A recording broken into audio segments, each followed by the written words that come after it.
Felipe, Diga. precisamos agora falar do Santos, né? Porque Diniz pode ser cogitado, Luxemburgo de coordenador. Vamos entender essa história do que vai acontecer com o Santos, que é penúltimo colocado, vem de 2 derrotas seguidas. Ontem foi humilhado em casa pro Bragantino. Um jogo pavoroso, um jogo que você vê de um time que não tem nada, não tem ideia, não tem técnico, não tem presidente, não tem CEO, não tem diretor de futebol, não tem nada. Bom trabalho do Seabra, E hein? na quinta-feira, bom trabalho. Demorou, porque ele fez um trabalho do Campeonato Paulista bem fraco. Ele foi eliminado por esse mesmo Santos facilmente, foi presa fácil nas quartas de final no Campeonato Paulista, do Caixinha. E aí você vê, ontem é outro time. O cara tem qualidade, deram tempo para ele trabalhar, mas esses caras só têm tempo para trabalhar, esses caras que não têm tanta mídia, em clubes que são ou SAF ou SA, como no caso do Bragantino. Se fosse Tá jogando muito bem, se fosse se o Seabra tivesse feito o Campeonato Paulista que ele fez no Santos, caindo nas quartas de final, ele não tava mais no Santos. Não tava. No Santos não. Aliás, é um bom nome, hein? Mas você acha que esse cara vai largar o Bragantino com 4 vitórias seguidas, E outra, um trabalho que demorou a encaixar. Ele sabendo que demorou a encaixar, que agora que encaixou, ele vai para um Santos que ele sabe que ele não vai ter tempo, que os caras vão mandar ele embora nas 3 primeiras derrotas, porque ele não ganhou nada na vida, não tem esse currículo nenhum. Você entendeu? É muito difícil. Se eu sou ele, eu jamais faria essa troca. Jamais faria essa troca. Mas enfim, qual que é o futuro do Santos? Porque o Santos enfrenta quinta-feira o CRB. Eu acho que tem grande chance do Santos não vencer o CRB e ser eliminado na terceira fase da Copa do Brasil. Jogando nesse nível, qualquer time de Série B é capaz de bater o Santos. Um time também que conta com muitos desfalques, né?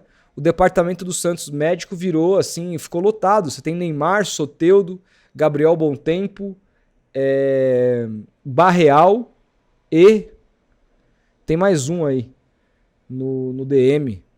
Neymar, né? Não, Neymar eu falei. Neymar, Bontempo, Barreal. Neymar, Bontempo, Barreal. Caralho, velho. Tô mal. Soteldo. E tem mais um. Tassiano. É que eu nem lembro que Tassiano existe, mas é isso aí. Tassiano. 5 caras. Grande contratação. 5 caras do setor ofensivo hoje. Aí que estão fora. Isso qualquer time vai sentir. Se tirar 5 caras do ataque do Palmeiras, todos eles machucados, o time vai mudar. Vai ser completamente diferente. Faz parte. Mas é isso. Tipo, ainda com todo esse elenco, tem o Zé Rafael também que tá se recuperando e tudo mais. Boa notícia é que o Aderlan voltou ontem, voltou bem no segundo tempo. Eu acho que vai tomar conta da lateral direita do Santos. Melhor que todos os laterais direitos que estão lá. Vamos ver. Mas ainda falta muito ainda para esse elenco se provar. Fato é que, diante dessa semana com mais uma derrota, não é só uma derrota na Vila Belmiro, é a maneira como perdeu. Eu acho que o Marcelo Teixeira e o Pedro Martins vão começar a rebolar para trazer um treinador. E o Santos hoje vive um imbróglio que é o não pagamento da multa do Caixinha, que faz com que o Santos não consiga registrar o treinador. Então o Santos vive esse dilema, nessa crise absurda que o time está vivendo, que é a maior crise desde o rebaixamento do Santos, com certeza. A grande crise da gestão Marcelo Teixeira até aqui, dessa gestão atual. E vamos lá, vamos ver aqui o que apurou a Ana Canhedo lá no GE, que diz: Diniz, interrogação. Luxemburgo de coordenador, interrogação. Santos acelera a busca por técnico após revés na Vila Belmiro. O Santos deve acelerar a busca por um novo técnico nessa segunda-feira e 2 nomes aparecem como favoritos: Fernando Diniz e Vanderlei Luxemburgo. Há o entendimento de serem 2 opções de resolução rápida diante de um mercado difícil. O martelo ainda não está batido e a diretoria estuda opções. Não está descartada a aparição de outro nome no radar. Alvo de protesto na Vila Belmiro após a derrota para o Bragantino, a presidência tentará resolver a situação nessa semana, mas para isso precisará solucionar também a rescisão de Pedro Caixinha, seu ex-técnico, que custará 15 milhões. O clube ainda não deu baixa na documentação. A possibilidade de manter o interino César Sampaio como efetivo foi descartada após o revés para a equipe do interior. É isso, né? Precisou o cara jogar 3 jogos, o Santos perder 6 pontos fáceis contra um sub-20 do São Paulo e contra um Bragantino, para chegar a essa conclusão. Esses 6 pontos não voltam mais. Mas enfim, os caras não me escutam, né, Felipe? E não é por falta de audiência, né? Que hoje vem pro Peixão, é um dos maiores canais do Santos aí. Ainda que se acerde rapidamente com um dos dois cotados no momento ou ache outra opção, o Santos terá que resolver primeiro o imbróglio com Caixinha. Não é possível registrar um novo técnico sem liberar sua documentação. Ele tem indicado que não aceitará o parcelamento do valor a receber. Fernando Diniz não trabalha desde sua saída do Cruzeiro, ele participou há poucos dias do quadro Entre Aspas, onde rasgou elogios a Neymar. Já Luxemburgo poderia chegar para ser o novo coordenador técnico do clube alvinegro. Ele está sem trabalhar como treinador de futebol desde 23, quando saiu do Corinthians. Eu gostaria do Luxemburgo como coordenador técnico, mas o Luxemburgo ele não quer. A última vez que ele foi convidado para trabalhar como coordenador técnico foi pelo Santos, em 2023, pelo Rueda. E ele disse: não, eu quero ficar como treinador e depois eu posso pensar nisso. O Rueda não quis, o Santos caiu para a segunda divisão. Nesse domingo, o Santos contratou o seu ex-auxiliar, Maurício Copertino, para comandar o time sub-20.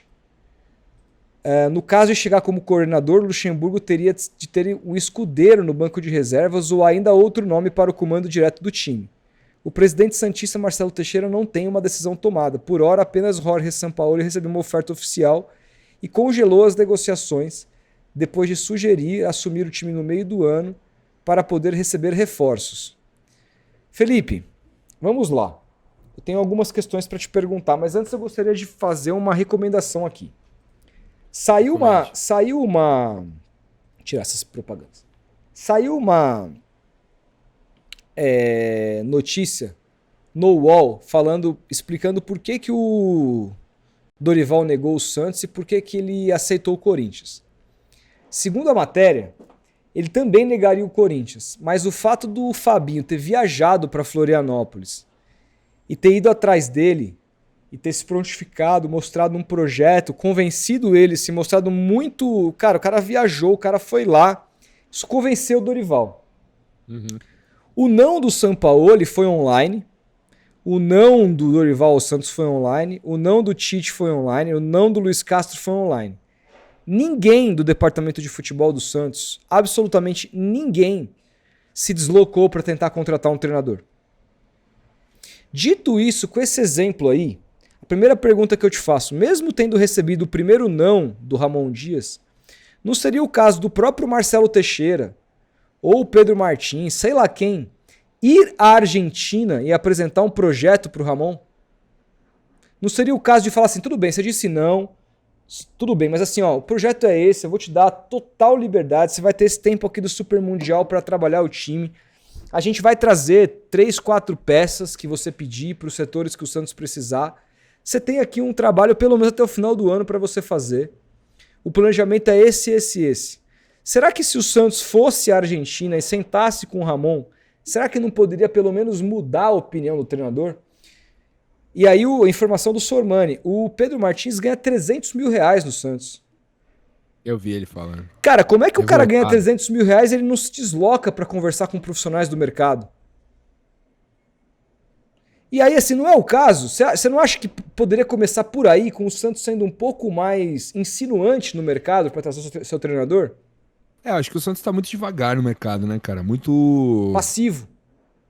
Muito passivo, muito conservador, assim, sabe? Mas ao mesmo tempo, qual é o projeto que o Santos chegaria pra apresentar pro Ramon, assim? Mas aí você tem que montar... Se o cara ganha 300 mil reais e ele não tem capacidade de montar um projeto, tá fazendo o que lá? Então, é isso. Qual é o projeto? Com uma diretoria totalmente perdida, com um presidente que parece muito mais um presidente de fachada do que de fato um presidente atuante, ativo. Sim. Que busca o melhor pro clube. Dizem que quem manda lá é o Reinaldo Carneiro Basso, presidente da federação, e o filho dele. Que ele é só um fantoche, ele cuida da universidade. Então, esse tipo de coisa que complica, cara. Você acha que os caras do meio do futebol não sabem? Você acha que o Ramon não sabe disso? Um cara experiente, rodado, que ganhou muitos títulos na carreira. Você acha que um cara desse não sabe o que é o Santos?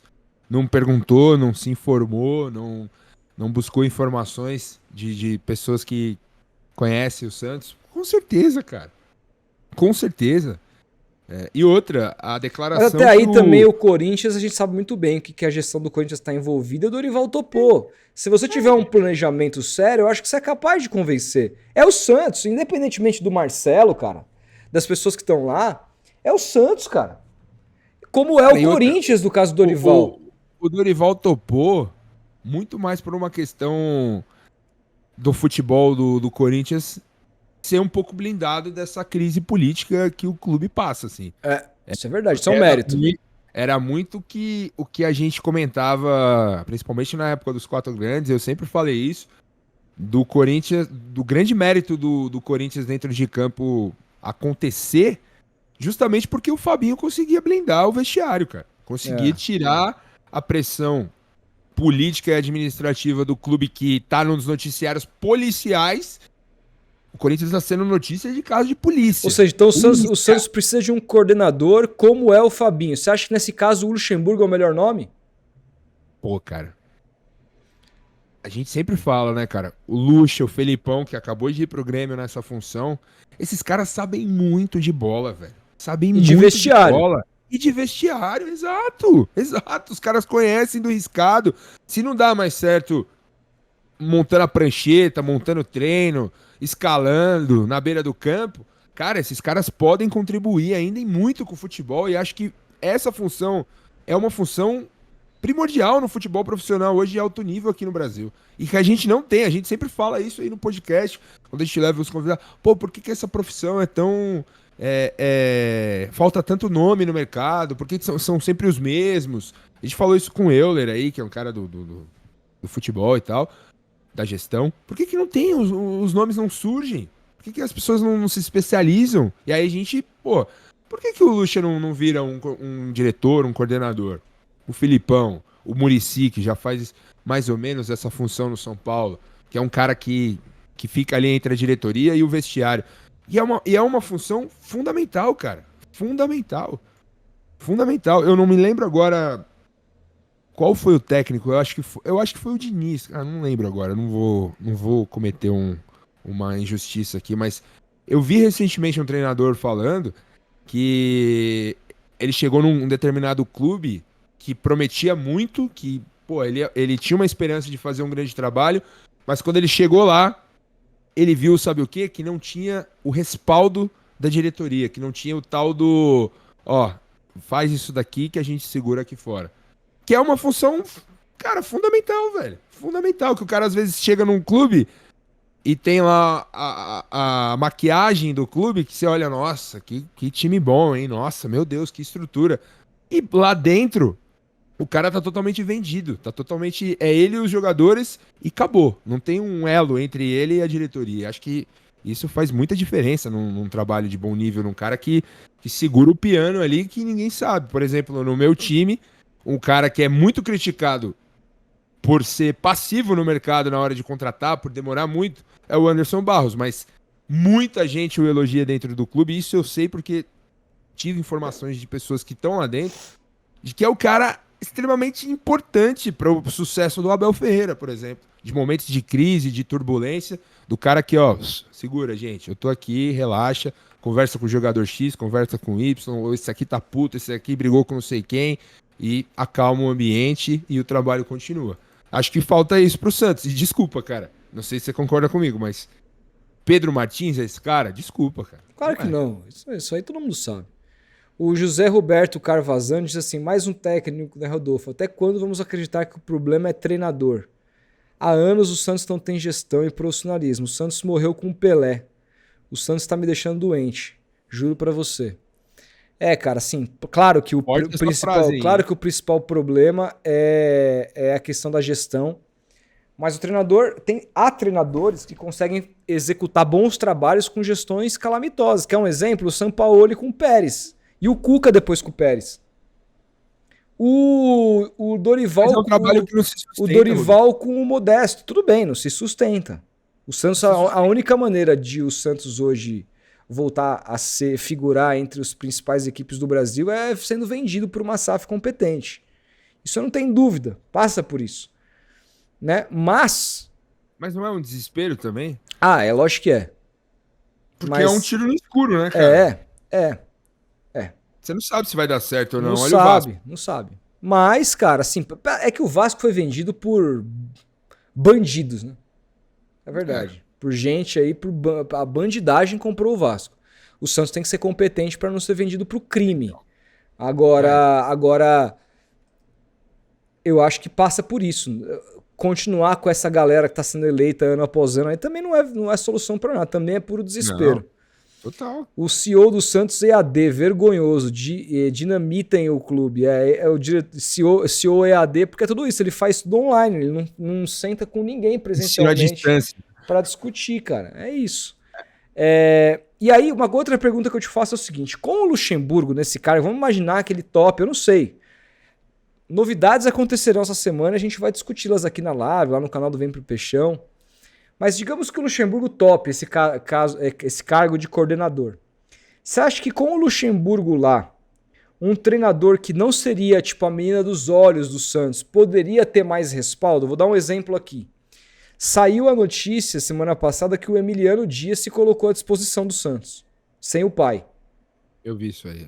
Você acha que com o Luxemburgo como coordenador, poderia ser um nome mais interessante do que ele sozinho no olho do furacão? Na real, quem treinava o Corinthians não era o Ramon, né? Mas é que a gente sabe que treinador não vive só disso. Era o Emiliano que treinava. O Ramon era o gestor, o cara da palavra. O que é mais importante? Eu acho que hoje o Santos precisa de tudo, cara. Então... Acho que hoje o Santos precisa de organização tática e precisa de gestão de grupo. Exato. Porque assim, quem treina o Santos hoje, pode ser piada isso, mas é o Neymar, pô. Mas é verdade. Quem dá o Neymar tem poderes lá dentro. De definir escalação. São inimagináveis, cara. Você fala do Luizão, pô, o Luizão entregou. Qual foi? Quem era o lateral direito que tava naquela escalação que vazou que o Neymar fez? E aí o César Sampaio vai pra coletiva e fala que ele não teve dedo nenhum. Piada, né? Tá bom. Piada. Tá bom, não teve não. Aliás, é uma vergonha pro César Sampaio se submeter a um papel como esse, com a história que ele tem no futebol, cara. Primeira chance de técnico que ele tá tendo, ele escala o time que o Neymar quer escalar. É inacreditável. Mas assim, você não acha que beleza. O Emiliano não vem, Diniz, esses... Cara, o Lucha ainda não tem um tiro final ali, um sprint final? Não dá pra espremer uma laranja ali do Luxemburgo e salvar o ano? Meu nome como técnico hoje, assim, eu falei, eu iria conversar na Argentina com o Ramon, tentar convencê-lo, apresentar um projeto. Esse pra mim seria meu plano A. Dado o fato do Filipão ter se tornado coordenador do Grêmio, não estar no mercado, meu plano B seria Luxemburgo como treinador. E eu daria a chave do vestiário pra ele. Você vai ser tudo aqui. Você vai ser treinador, você vai blindar o vestiário, você vai ser o manager, mano. É o que ele gosta. E eu demitiria o Pedro Martins. Demitiria o Pedro Martins e entregaria a chave do vestiário pro Vanderlei. Era isso que eu faria. E aí seja o que Deus quiser. Era isso que eu faria. Demite o Pedro Martins e põe o César Sampaio lá de novo, pô. De repente, nessa função, né? Pode ser. Um cara que é, assim, todas as pessoas que você vê falando do Sampaio do futebol falam que é um cara uma unanimidade, assim. Exato. Agora falando sério, um cara muito bem quisto, muito bem relacionado, que os elencos gostam muito, jogadores que passaram na seleção amavam o cara. Pessoa séria, né? É do futebol, diferente do Pedro Martins. Às vezes é isso. O Sampaio ligar pro Ramon, o Ramon vai olhar, opa, caramba, César Sampaio, sim. Fala, Sampaio. Agora, olhar o celular, ver Pedro Martins, o cara desliga, pô. Pois é.